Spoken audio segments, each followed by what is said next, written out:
খেলার খবর ফুটবল। লাল সবুজে জার্সিতে খেলতে দেশে এসেছেন হামজা চৌধুরী। কিছুক্ষণের আগেই সিলেটে অবতরণ করেছে তাকে বহনকারী বিমানটি। সিলেট থেকে প্রথমে হামজা যাবেন হবিগঞ্জে নিজ বাড়ি বাহুবল উপজেলার স্নানঘাট গ্রামে। 24 ঘন্টারও বেশি এই সফরে হামজার জন্য ছাদখোলা গাড়ি ছাড়াও রয়েছে কড়া নিরাপত্তা ব্যবস্থা। হামজা আজ সোমবার রাতে নিজ বাড়িতেই থাকবেন। এর পরের দিন ঢাকায় টিম হোটেলে যোগদান করার কথা তার। আগামী 19 মার্চ বাংলাদেশ দলের টিম ফটোসাইশনের পর অনুষ্ঠিত হবে সংবাদ সম্মেলন। বুধবার দলের সঙ্গে হামজা অনুশীলন করবেন নাকি জিম তা নির্ভর করছে কোচ হাভিয়ের ক্যাব্রেরার সিদ্ধান্তের উপর। হামজার বাড়ি ফেরা নিয়ে হবিগঞ্জ মেতেছে উৎসবের আমেজে। তার বাড়ি ফেরা ও থাকা নিয়ে সম্পূর্ণরূপে সহায়তা করছে বাফুফে। এই ঈদে জামা জুতো অ্যাক্সেসরিজের ডিসকাউন্ট।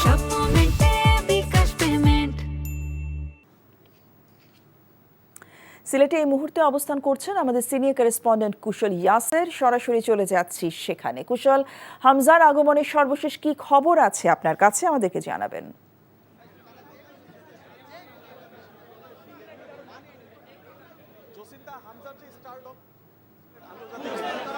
যে বিমানবন্দর রয়েছে সেখানে কিন্তু টের পাওয়া যাচ্ছে। এখানে কিন্তু সাংবাদিকরা যারা স্থানীয় এবং ঢাকা থেকে আগত সাংবাদিকদের উপচে পড়া ভিড়। পাশাপাশি আমরা লক্ষ্য করছি যে যারা ফুটবলের ভক্ত সমর্থকরা আছেন ঢাকা থেকে উড়ে এসেছেন এবং তারা ট্রেনে এবং বাসের মাধ্যমে এখানে এসে যাওয়ার পাশাপাশি স্থানীয় যে যারা সমর্থকরা রয়েছেন, ভক্তরা রয়েছেন, সাবেক ফুটবলারদেরও আমরা দেখতে পেয়েছি যে তারা কিন্তু এখানে উপস্থিত রয়েছেন। আইন শৃঙ্খলা রক্ষাকারী যে বাহিনীর যে সদস্যরা রয়েছেন তারা কিন্তু সর্বোচ্চ চেষ্টা করছেন এই যে হামজা চৌধুরীর যে আগমন সেটিকে কেন্দ্র করে সবকিছু কিন্তু তারা কিন্তু চোখ দিয়ে ঠিকমতো নিয়ন্ত্রণ করছেন। নিজেদের পক্ষ থেকে যতটুকু সম্ভব সেটি কিন্তু আমরা করতে দেখেছি এবং আমরা জানি যে ওসমানী বিমানবন্দর থেকে সরাসরি হবিগঞ্জে যে বড়লেখা নিজের যে বাড়ি রয়েছে সেখানে কিন্তু তিনি চলে যাবেন এবং সেখানে স্থানীয়ভাবে কিন্তু তাকে বরণ করে নেওয়া হবে তার পরিবারের পক্ষ থেকে এবং তার যে আত্মীয় স্বজনরা রয়েছেন তাদের পক্ষ থেকে কিন্তু বিশেষ কিছু আয়োজন রয়েছে। আমরা জানি যে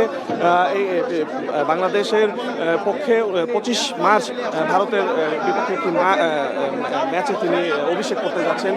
এএফসি বাছাই পর্বের এই ম্যাচটি শিলংয়ে হতে চলেছে। এই ম্যাচকে কেন্দ্র করে কিন্তু বিশেষ উত্তেজনা তৈরি হয়েছে। বাংলাদেশের ইতিহাসে সবচেয়ে বড় এই তারকা যে কোনো স্পোর্টস ইভেন্টের জন্য হামজা চৌধুরী তিনি কিন্তু ইংলিশ প্রিমিয়ার লিগের লেস্টার সিটির হয়ে FA কাপ জিতেছেন এবং এছাড়া ইউরোপে বিভিন্ন দলে খেলেছেন এবং আমরা জানি যে তিনি কিন্তু ইংল্যান্ডে যে অনূর্ধ্ব দল রয়েছে বয়সভিত্তিক সেগুলোতে কিন্তু খেলেছেন ইংল্যান্ডের জার্সি সাথে। আমরা জানি যে গত বছরের ডিসেম্বরে তিনি বাংলাদেশের খেলার যে আনুষ্ঠানিক কার্যক্রম সেটি করতে সক্ষম হন এবং বিগত 2 বছর ধরে কিন্তু তিনি বারবার জানিয়েছেন যে বাংলাদেশের জার্সি গায়ে চাপাতে তিনি প্রস্তুত এবং এখন ঠিক ওই মুহূর্তে আমরা অপেক্ষা করছি যে 11:40 তারকে যে বহনকারী বিমানটি সেটি সিলেট বিমানবন্দরে অবতরণ করে এবং বাফুফের যে কর্মকর্তারা রয়েছেন তারা কিন্তু তাকে এরই মধ্যে তাকে গ্রহণ করেছেন এবং আমরা জানি যে ফুলেল শুভেচ্ছা জানাতে এখানে কিন্তু অনেকেই উপস্থিত হয়েছেন। অনেকেই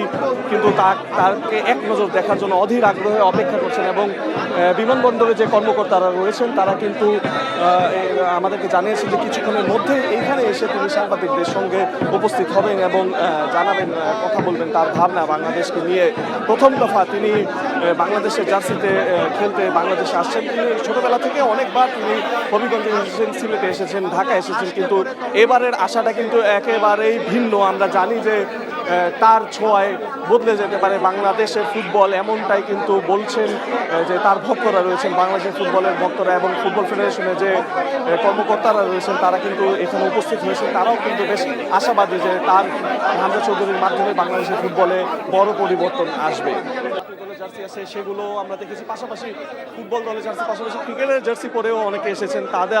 তারা আসলে দিন শেষে বলতে চান যে বাংলাদেশের ফুটবল তথা বাংলাদেশের ক্রীড়াঙ্গন এগিয়ে যাবে হামজা চৌধুরীর হাত ধরে এবং প্রবাসে থাকা অনেকেই যারা উপস্থিত হয়েছেন তাদের কাছ থেকে আমরা জানতে চেয়েছিলাম যে আসলে তাদের ভাবনাটা কেমন এবং তাদের পরিকল্পনাটা কি। হামজা চৌধুরী আসলে কি আসলেই কি এখানে বাংলাদেশের কি বড় কোনো ফুটবলের পরিবর্তন হতে পারে নাকি।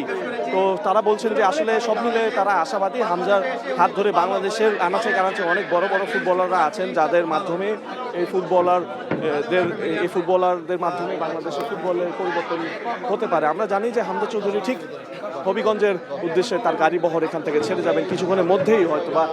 আর এখানে তাকে বরণ করে নিতে কিন্তু স্থানীয় পর্যায়ে অনেকে উপস্থিত হয়েছেন, যারা ফুটবলের সংশ্লিষ্ট রয়েছেন তারা, পাশাপাশি যে সাধারণ দর্শকরা রয়েছেন, যাদের জন্যই আসলে খেলাগুলো মাঠে গড়ায় সেই ফুটবল দর্শকরা কিন্তু ব্যাপক উপস্থিতি আমরা লক্ষ্য করতে পারছি। এবং এখানে আমরা যেটি জেনেছি ফুটবল ফেডারেশনের কর্মকর্তাদের কাছ থেকে, তারা কিন্তু আমাদেরকে জানিয়েছেন যে তাদেরকে হামজার মাধ্যমে ফুটবল ফেডারেশনও বেশ কিছু পরিকল্পনা একে করেছে এবং তাদেরকে বরণ হামজা চৌধুরী সহ তার পরিবারের যে সদস্যরা রয়েছেন, স্ত্রী সন্তান সহ তার যে ভাই বোনরা রয়েছেন, তাদেরকে বরণ করতে তারা কিন্তু ফুটবল ফেডারেশনের কর্মকর্তারা কিন্তু বিমানবন্দরে উপস্থিত হয়েছেন। এবং হামজা চৌধুরী সম্পর্কে যদি আরও বলি, তিনি কিন্তু ইংলিশ বয়স ভিত্তিক দলগুলোতে খেলেছেন এবং ইংল্যান্ডের জার্সি গায়ে কিন্তু বেশ কিছু আন্তর্জাতিক টুর্নামেন্টও অংশ নিয়েছেন। এবং আমরা জানি যে হামজা চৌধুরী লেস্টার সিটির পক্ষে, সেই লেস্টার সিটির পক্ষে তার আইকনিক একটি উদযাপন ছিল প্যালেস্টাইনের যে ফ্ল্যাগ হাতে নিয়ে তিনি প্যালেস্টাইনের যে যুদ্ধ জসিন্তা। দর্শক, সিলেট থেকে জানছিলাম হামজা চৌধুরীর দেশে আসার খবর। এই ঈদে জামা জুতো অ্যাক্সেসরিজের ডিসকাউন্ট।